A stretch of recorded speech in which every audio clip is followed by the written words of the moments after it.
Good morning. I'm John Pendergrast, the incident meteorologist that's currently assigned to the Calf Canyon Fire. I want to tell a little bit about what we do as meteorologists on fires. We have about a 100-year history of going back and being part of fire management teams directly on wildfires from our agency, the National Weather Service. And the main reason we're present is for safety purposes, safety of the crews that are out on fires, exposed and many times in remote locations, unable to access data, unable to access information.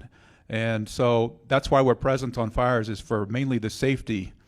We also show up on fires to help the fire management team plan the fire, how they're going to attack the fire on a day-by-day basis as far as what the weather produces on a fire, and also kind of give a heads up in the longer range so they can strategize on the best way to manage the fire going forward into the future.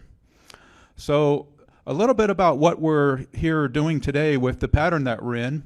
We produce a colorized forecast matrix for the fire team once a day, and this forecast goes out from the day 1 all the way out to about day 6. And it's a nice way to read what kind of weather conditions are going to be forecast on the fire itself. Now, the pattern that we're in right now is a high moisture pattern. The monsoonal moisture has returned to the southwest, and we've been in that pattern now for several days. We've had numerous storms develop each afternoon, and we're certainly expecting that on the forecast here going out. That's why you see a lot of green colors on the matrix, because the weather forecast is featuring a high chance of storms across much of the fire area. So for the forecast today, we have a 70% likelihood of getting a wetting rainfall across most of the fire today.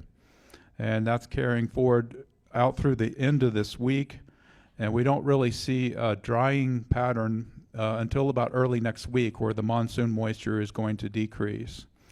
So that moisture and the storms has also cut significantly into the operating period on the fires because of the early development. And so that's the challenge that we're having this week. Many days is crews are only able to operate for several hours in some cases out on the fire. So thanks for your attention, and appreciate you watching this.